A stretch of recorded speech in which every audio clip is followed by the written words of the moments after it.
Buenos días a todos, muchas gracias por la invitación. Mi nombre es Laura Culleré, pertenezco actualmente al grupo de investigación Green Life de la Universidad de San Jorge y mi ponencia va a abordar las frutas y hortalizas como posibilidad para considerar las fuentes naturales para obtener sustancias con actividad biológica, sobre todo pensando a nivel de nutrición deportiva. En esta diapositiva presento un esquema de lo que va a ser mi ponencia. Por una parte vamos a tener sustancias de interés en suplementos deportivos, nutricionales, partimos de unas posibles fuentes naturales y necesitamos unas estrategias para extraerlas, unas estrategias de obtención. En cuanto a las sustancias, no sé si me escucha bien, las sustancias, pues por ejemplo, cito en la diapositiva algunas familias o algunas sustancias que se conocen. La cafeína, conocida por todas, otras igual menos, como los nitratos, citrulina, betalanina, monohidrato de creatina o ecdisterona. Fuentes naturales, nos vamos a centrar en frutas y hortalizas.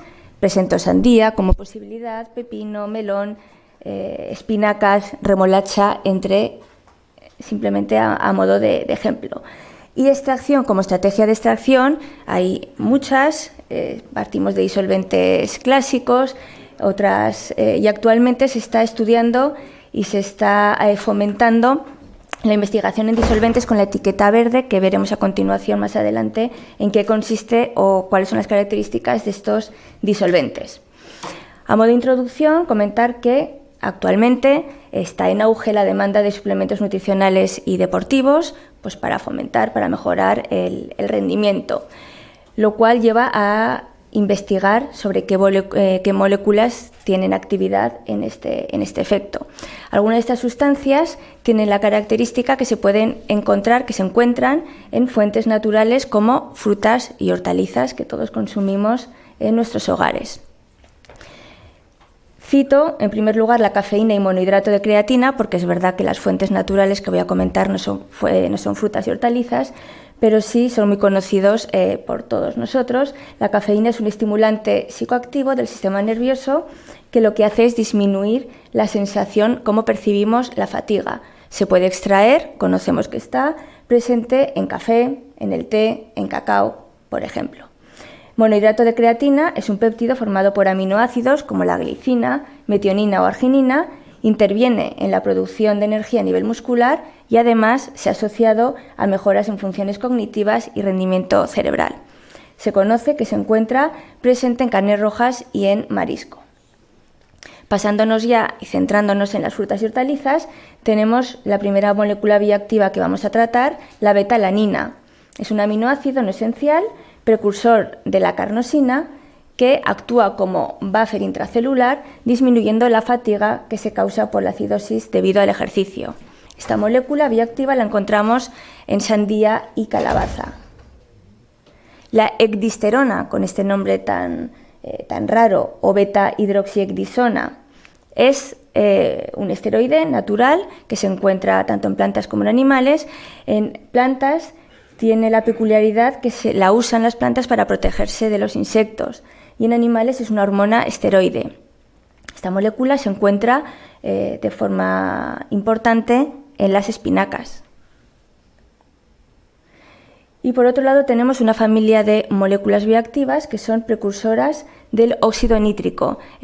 Destacamos los nitratos, la L-citrulina y la arginina. Los nitratos, el 20%, se transforman en nítritos y son absorbidos por la flora bacteriana. Se encuentran presentes en remolacha, en rúcula, espinacas, por ejemplo. Destacamos la remolacha, en la cual hay un efecto sinérgico debido al alto contenido que tienen antioxidantes como los polifenoles. La citrulina es un aminoácido no protogénico que es precursor de la arginina y es muy interesante porque la biodisponibilidad de la arginina es mayor a través de la citrulina que de la propia arginina y se encuentra presente, por ejemplo, en melón, sandía, calabaza, pepino. La Sociedad Internacional de Nutrición Deportiva clasifica estas moléculas bioactivas, estas sustancias que tienen repercusión en el rendimiento deportivo, en diferentes categorías según la evidencia científica que hay en su efecto. En la categoría 1, que es la de mayor evidencia, hay una evidencia sólida respaldada por estudios científicos, encontramos el monohidrato de creatina en la categoría de fomentar o ser beneficioso en el desarrollo muscular, y para mejorar el rendimiento, la betalanina, que hemos comentado, cafeína, monohidrato de creatina. Categoría 2, hay evidencia pero no tan sólida, encontramos para mejorar el rendimiento la citrulina y los nitratos que hemos comentado como precursores del óxido nítrico. Y categoría 3, no hay tanta evidencia, aunque se está estudiando, suplementos para el desarrollo muscular, arginina, también presente para mejorar el rendimiento, y la familia de las ecdisteronas. Centrándonos en los precursores del óxido nítrico, efectos que se conocen, cito en la diapositiva alguno de ellos beneficiosos.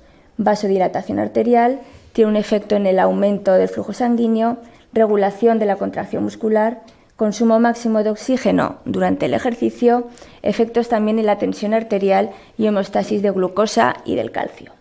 Beneficioso, por tanto, en deportes de fuerza o resistencia de corta duración y alta intensidad. Evidencia científica la hay, aumenta, tiene un efecto positivo en el rendimiento y efecto también en la hipertrofia muscular. Los nitratos, volvemos un poco a la clasificación de la Sociedad Española de Deporte, categoría 2 de rendimiento, útil en ejercicios de alta intensidad. La dosis recomendada para tener estos beneficios es alrededor de 300-500 miligramos de nitratos 2 horas antes de realizar el ejercicio. En caso de deportistas más entrenados, la sensibilidad es menor, por lo tanto necesitan dosis mayores. Toxicidad baja, como mucho malestar gastrointestinal, y en caso de darse, pues se soluciona con antioxidantes que lo que hacen es evitar la formación de productos N-nitrosos cancerígenos como la nitrosamina.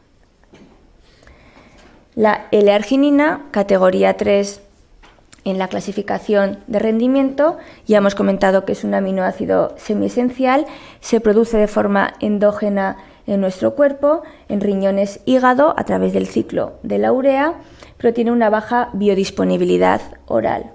La dosis entre 3 y 9 gramos, o en una sola toma o en varias tomas, y el problema de los suplementos actuales, que ya hemos comentado, es la baja biodisponibilidad oral.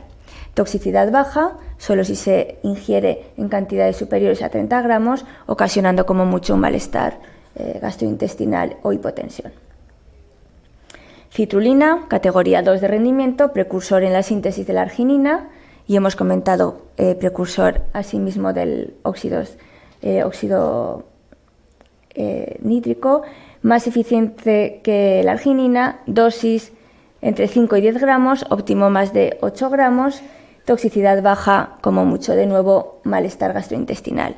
Además, la citrulina es una molécula muy interesante porque se ha visto que tiene acciones positivas para combatir enfermedades como Alzheimer, anemia, demencia vascular, diabetes, hipertensión, etc. Por un lado, hemos comentado algunas de las propiedades de las sustancias bioactivas que pueden resultar interesantes a nivel de nutrición deportiva. Y ahora vamos a abordar las frutas y hortalizas que hemos comentado que son fuentes naturales de las mismas. Primer caso que comentamos, la sandía. La sandía todos conocemos que es una fruta rica en nutrientes como grasa, carbohidratos, fibra, proteína, minerales y agua, tanto en la corteza, pulpa y semilla, pero además es una fuente rica en compuestos bioactivos como son polifenoles, licopeno o la citrulina que hemos comentado, los cuales al ser ingeridos pues, tienen beneficios en la salud humana. Hay que tener en cuenta que el contenido de estos compuestos bioactivos en frutas y hortalizas no se puede generalizar, va a depender de muchos factores y se va a ver influenciado, por ejemplo, por genotipo de la variedad, condiciones climáticas, las prácticas utilizadas en el cultivo, madurez o métodos de cosecha y manejo post cosecha. La corteza, este es un punto relevante, la corteza de la sandía, una vez consumida, se desecha y provoca un problema medioambiental. al utilizar esta corteza como fuente natural para la obtención de compuestos bioactivos, lo que hacemos es reducir tanto la contaminación como encima, aparte de obtener estos compuestos que son beneficiosos para la salud. Segunda fruta hortaliza que vamos a comentar en esta ponencia, las espinacas, que hemos dicho que es una hortaliza.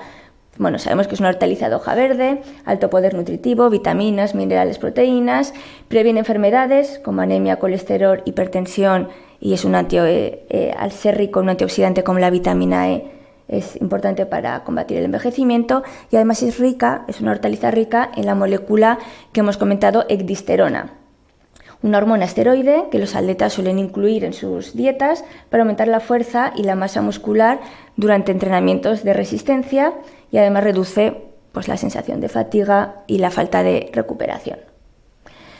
Tenemos las fuentes naturales, tenemos las sustancias activas, ahora solo tenemos que elegir la estrategia mejor para obtenerlos, para extraerlos. De forma clásica se utilizan en química disolventes como diclorometano, metanol, etanol, acetato de etilo, éter, entre otros, pero cada vez más se está investigando sobre la posibilidad de utilizar los disolventes etiquetados como verdes, que incluyen disolventes eutécticos profundos, denominados con las siglas DES, o disolventes eutécticos profundos naturales, NADES, y los líquidos iónicos. Algunas de las ventajas de estos disolventes: más fáciles de sintetizar, menos contaminantes y menos costes de producción. Esas serán algunas, y centrándonos en los DES y NADES, que es la propuesta de la ponencia, presentan muy buenas capacidades de extracción, son disolventes muy polares pero tienen mayor capacidad de disolución que las disoluciones acuosas, su procedencia sostenible de las mezclas es una ventaja, bajos perfiles de toxicidad, posibilidad de recuperación, como comentaré a continuación, lo cual favorece la economía circular, gran versatilidad a la hora de su composición, por lo tanto, da lugar a muchas aplicaciones. ¿En qué consiste un disolvente NADES? Un disolvente NADES es una combinación de al menos dos componentes, uno aceptor de protones, aquí me meto un poco en la composición química, que suelen ser sales cuaternarias como el cloruro de colina, lo que en la diapositiva aparece como HBA, y otro componente donor de protones que puede ser, que es muy variada la composición, pues entre otros glucosa, citilol, sorbitol, glicerol, etilenglicol, etc. La peculiaridad que tiene estos disolventes es que en realidad esos componentes, los dos componentes, son sólidos, pero al mezclarse la temperatura de fusión de la mezcla es inferior a la temperatura de fusión de cada uno de los componentes individuales, de manera que, como vemos en la diapositiva, es un líquido. Es un líquido, tenéis en la diapositiva presento las estructuras moleculares para explicar un poco la clorocolina y del resto. Que sea un líquido tiene muchas ventajas, pues hemos comentado que son mezclas orgánicas muy polares y sobre todo lo interesante es que se puede recuperar una vez usado de manera muy fácil, simplemente disminuyendo ligeramente la temperatura y podemos recuperar los componentes de partida, los dos sólidos. Son disolventes no tóxicos, son baratos porque proceden de procesos de esterificación de cualquier vegetal. En la diapositiva presento un esquema de lo que sería ya los tres ejes relacionados: proceso general de extracción usando DES a partir de productos vegetales. El proceso se resume en 5 etapas: se prepara la muestra, se licúa y se seca, se adiciona el disolvente DES, se agita, se centrifuga y el sobrenadante se analiza ya mediante técnicas instrumentales como cromatografía líquida. Ya para finalizar, porque creo que el tiempo me estoy ajustando bastante bien, para finalizar presento 2 diapositivas con un resumen de unos resultados en los cuales se compara el rendimiento de extracción utilizando diferentes disolventes. Por un lado, para la extracción de la ecdisterona en espinacas. Por un lado, partimos de los disolventes orgánicos, ampliamente utilizados, y los disolventes, vamos a comparar con disolventes verdes con NADES y líquidos iónicos. En la siguiente gráfica presentamos la eficiencia en la extracción utilizando toda esta variedad de disolventes y se observa claramente cómo NADES y los líquidos iónicos, que son los disolventes verdes, consiguen la extracción mayor, rondando el 90%. A continuación, o en una situación intermedia, vemos el agua metanol y la mezcla ternaria metanol-etanol-agua. Intermedia se consigue la máxima pues, con el metanol-etanol-agua, pero se queda lejos, con un 70%, 20 menos que con los disolventes verdes. Aparte del rendimiento de extracción, es importante tener en cuenta cuánto tiempo se necesita de extracción para conseguir este rendimiento. Y observamos cómo con un líquido NADES tan solo hace falta 20 minutos, mientras que el líquido iónico y la mezcla de metanol-etanol-agua hace falta 2 o 3 horas. Y ya concluyo resumiendo pues, el método, la sencillez del método que se propone para el análisis de la ecdisterona para la extracción de espinacas utilizando estos NADES. Simplemente hace falta 100 miligramos de espinacas, 1,5 mililitros, que es un volumen muy pequeñito, del disolvente NADES, se extrae 20 minutos, se centrifuga 5, se analiza 8 minutos y en algo más de 30 minutos tenemos el análisis de la ecdisterona. El trabajo que se presenta se analizaron diferentes espinacas, diferentes partes, hoja, tallo, semillas, tanto frescas como congeladas. Se observó un mayor contenido de ecdisterona en las hojas y comparando fresca y congelada se obtuvo una concentración más o menos aproximadamente el doble en frescas respecto a congeladas. El rango entre 17 y casi 900 microgramos-gramos y presento la estructura molecular de la ecdisterona. Y con esto concluyo mi presentación. Muchas gracias.